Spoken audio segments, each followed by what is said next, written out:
अस्सलाम वालेकुम मतीउल्लाह जान MJTV माज़रत चाहते हैं तकनीकी ख़राबी के बायस इससे पहले जो वीडियो लॉग हमने किया वो सही तरीके से आप तक नहीं पहुंच सका। आपको हम एक बड़ी ख़बर देना चाह रहे थे, वो बड़ी ख़बर जो एक और बड़ी ख़बर के नीचे दब गई या दबा दी गई। कल साबिक़ वज़ीर आज़म यूसुफ़ रज़ा गिलानी की हुक्मरान इत्तेहाद के ख़िलाफ़ जीत ने उस बड़ी ख़बर को दबा दिया जो इस्लामाबाद हाई कोर्ट से निकली थी। और वो बड़ी ख़बर थी वफाकी वज़ीर फैसल वाहडा जो आबी वसाइल के वफाकी वज़ीर हैं, उनकी नाअहली से मुतल्लक जो रिट दरख्वास्त दायर की गई थी, कल ही के दिन उसका फ़ैसला भी हो गया और वो ख़बर सामने नहीं आई। एक अहम बात यह थी कि फैसल वाहडा वफाकी वज़ीर की नाअहली की दरख्वास्त इस बुनियाद पर दायर की गई थी कि जब 2018 में उन्होंने कौमी असम्बली के रुकन का इलेक्शन लड़ा तो उन्होंने अपनी दोहरी शहरियत को छुपाया। वो ऐसे कि दोहरी शहरियत के हवाले से जो हल्फिया बयान उन्होंने दिया था उसमें कहा था कि उनकी दोहरी शहरियत नहीं है, जबकि वो कागजात नामज़दगी जमा होने के चंद दिनों बाद उन्होंने अपनी अमरीकी शहरियत की मनसूखी के लिए दरख्वास्त दी और इलेक्शन कमीशन के रिकॉर्ड से ये सब कुछ साबित हो गया इस्लामाबाद हाई कोर्ट में। मगर इस्लामाबाद हाई कोर्ट और जस्टिस आमिर फ़ारूक ने क्या किया, ये बड़ी ही एक अजीब व गरीब और पुरअसरार बल्कि मज़हका खेज़ दास्तान है।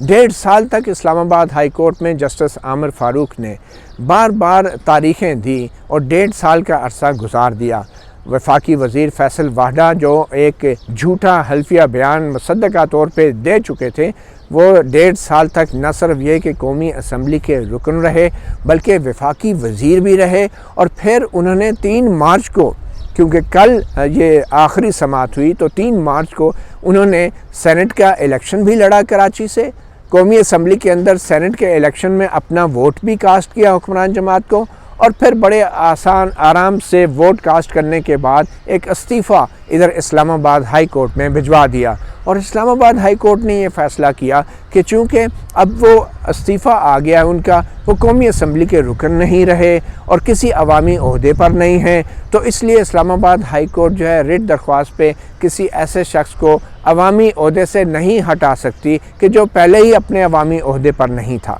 मगर मसला अवामी ओहदे पे रहने का नहीं था, मसला ये था कि फैसल वाहडा ने एक झूठा हल्फिया बयान दिया था और झूठा हल्फिया बयान देने की नाअहली जो है वो 5 साल से ज़ायद अरसे की है कि वो सादिक और अमीन नहीं रहता। मगर इस्लामाबाद हाई कोर्ट भी ठीक कहती थी कि रिट दरख्वास्त तो अवामी ओहदे पे कायम बंदे के लिए होती है, तो फिर 3 मार्च को ये तारीख़ क्यों रखी गई? ये 3 मार्च को केस किसने रखा? क्या ये केस 2 मार्च को नहीं रखा जा सकता था? और अगर जस्टिस आमिर फ़ारूक इस केस की तारीख़ 2 मार्च को रखते तो फिर सवाल ये पैदा होता है कि क्या फैसल वाहडा बतौर रुकन कौमी असम्बली सेनेट के इलेक्शन में अपना वोट डाल सकते थे? क्योंकि 2 मार्च को उन्हें फिर इस्तीफ़ा देना पड़ता, इस्तीफ़ा ना देते तो वो अवामी ओहदे पे होते, अवामी ओहदे पे होते तो इस्लामाबाद हाई कोर्ट ने ये जो आखिरी उनको मौका दिया था वो उनको नाअहल करार देती थी।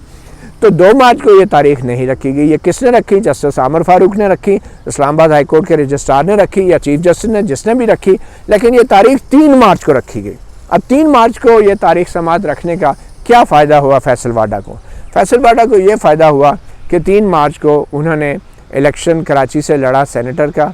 वो भी जीत गए, मगर अभी वो नोटिफिकेशन नहीं आया था, इसलिए सेनेटर बनने वाला जो अवामी ओहदा है वो सरकारी तौर पे नोटिफाई नहीं हुआ था, तो इसलिए वो अभी सेनेटर भी नहीं थे तकनीकी एतबार से 3 तारीख़ को जब अदालत ये केस फ़ैसला दे रही थी। और 3 तारीख़ को वो कौमी असम्बली के रुकन थे और उन्होंने बतौर कौमी असम्बली रुकन सेनेट में वोट भी डाला। और इस तरीके से अब इस्लामाबाद हाई कोर्ट ने जब 3 तारीख़ को ये केस रखा और उन्होंने कहा कि हम फ़ैसला सुनाते हैं शाम को, तो अब जस्टिस आमिर फ़ारूक ने 3 तारीख़ की शाम को ये फ़ैसला देना इसलिए ज़रूरी समझा कि अगर वो 2-3 दिन ताख़ीर या अगली तारीख़ डाल देते कि चलें हम फ़ैसला जो है 2-3 दिन बाद सुनाएंगे, तो वो फिर बतौर सेनेटर एक नया अवामी ओहदा आ जाता वफाकी वज़ीर फैसल वाहडा के पास, और जब वो नया अवामी ओहदा आ जाता तो फिर ये रिट भी बरकरार रहती और जस्टिस आमिर फ़ारूक को ये कानूनी जवाज़ ना मिलता कि अब तो वो किसी ओहदे पे नहीं, मतलब कौमी असम्बली के रुकन से वो इस्तीफ़ा दे दिया उन्होंने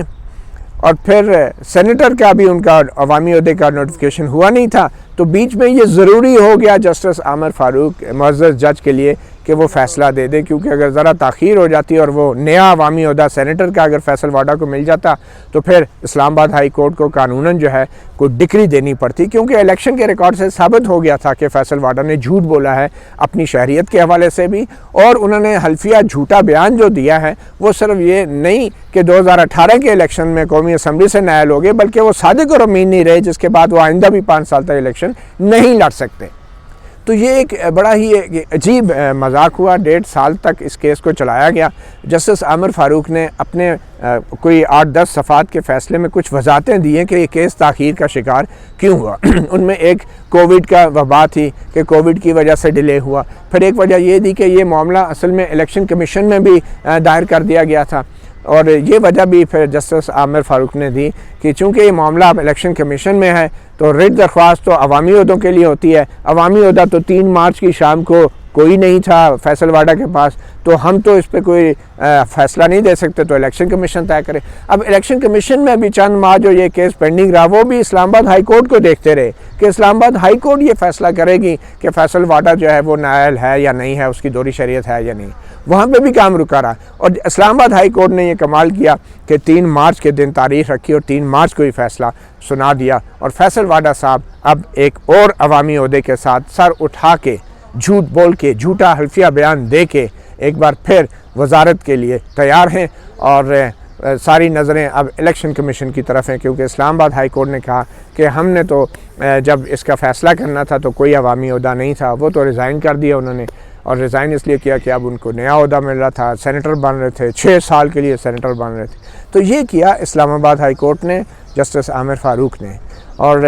ये एक बड़ी ही अजीब बात है कि कानूनी तौर पर इस्लामाबाद हाई कोर्ट यकीनी तौर पे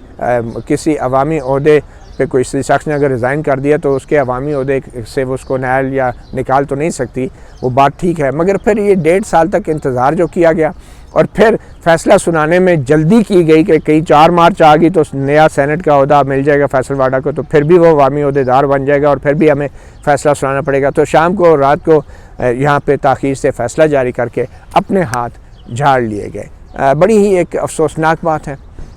वफाकी वज़ीर फैसल वाडा जैसा शख्स जिसने फ़ौजी बूट ले कर टेलीविज़न चैनल में आया और आवाम के मुंह के सामने, उस सहाफ़ी के मुंह के सामने वो बूट टेबल पर रखा, और जो आवाम के वोटों से मुंतखब होने का दावेदार, कराची के आवाम के वोटों से वो हाथों में जूते उठा के जो है वो लेकर आया था, और उसने जो तौहीन की, उस बूट को देखकर कुछ अफराद या कुछ ओहदेदार या कुछ आइनी ओहदेदार या कुछ इदारे, या अगर हमारी अदलिया जो है वो किसी शख्स के ख़िलाफ़ बर वक्त फ़ैसला ना करे और किसी शख्स के ख़िलाफ़ कानून के मुताबिक कार्रवाई ना करे, तो इससे बहुत बुरा तासुर जाता है। तासुर यही मिलता है कि जब फैसल वाडा जैसे सियासतदान हाथ में बूट लेके फिरते हैं तो फिर हमारे आइनी अदारे उन बूटों को अपने सर का ताज बनाने से भी गुरेज नहीं करते, और ख़ासकर वो ओहदेदार जिनकी नज़रों के सामने कुछ साल बाद कोई बड़ा ओहदा हो। जैसे होता है ना कि कोई जूनियर अफसर कहता है मैंने तो अब ये इस इदारे का हेड बनना है, तो वो बहुत से समझौते करता है। अफसोस इस बात का है कि आज जो भी फ़ैसले हो रहे हैं या जो फ़ैसला फैसल वाडा के केस में हुआ है, वो फ़ैसला करने वाले मौजूद जज जो हैं वो कुछ साल बाद इस हमारे अदलिया इस्लामाबाद हाई कोर्ट के सरबराह भी होंगे, और कानून और आइन के मुताबिक फ़ैसले तो करना दुरुस्त है, मगर वो जो कहते हैं ना justice delayed is justice denied, तो ना सिर्फ फैसल वाडा के केस में जस्टिस डिले करके जस्टिस डिनाई किया गया, बल्कि उस रोज़ 3 मार्च को जस्टिस रश्ट करके, जो कि कुछ दिन बाद अगर फ़ैसला होता तो कुछ और होता, उसको जस्टिस क्रश भी किया गया। तो जस्टिस डिले कर भी डिनाई किया गया, और फिर 3 मार्च को ही फ़ैसला देना ज़रूरी समझ के जस्टिस को रश करके जस्टिस क्रश भी किया गया, और फैसल वाडा आज बतौर एक झूठा रुकन सेनेटर आज फिर वज़ीर भी बनेगा, और वो यकीनी तौर पे पाकिस्तान के अदालती निज़ाम पे हंस रहा होगा। वो निज़ाम जो एक वज़ीर आज़म को बग़ैर ट्रायल के अकामा के इल्ज़ाम में नाअहल तो करार देता है, उसको इश्तिहारी भी करार देता है। और जस्टिस आमिर फ़ारूक और जस्टिस मोहसिन अख्तर कियानी दोनों मौजूद जजेस उस बेंच में शामिल थे, जिन्होंने साबिक़ वज़ीर आज़म नवाज़ शरीफ के वापस ना आने पे उनको इश्तिहारी डिक्लेयर किया, और ये भी कहा कि मुल्ज़िम लंदन में बैठा मुस्करा रहा होगा पाकिस्तान के इंसाफ के निज़ाम पे। और दूसरी तरफ ना सिर्फ ये कि वफाकी वज़ीर के ख़िलाफ़ बर वक्त फ़ैसला नहीं किया और 3 मार्च का इंतज़ार किया गया, और जब वो कौमी असम्बली के रुकन भी ना हो और सेनेट की जीत का नोटिफिकेशन भी ना हो, तो ऐसे निज़ाम पे यकीनी तौर पे फैसल वाडा जैसे सियासतदान जो हैं वो बुलंद आवाज़ में कहे लगा रहे होंगे। मतीउल्लाह जान MJ TV से इतना ही, इजाज़त दीजिए। अल्लाह हाफ़िज़।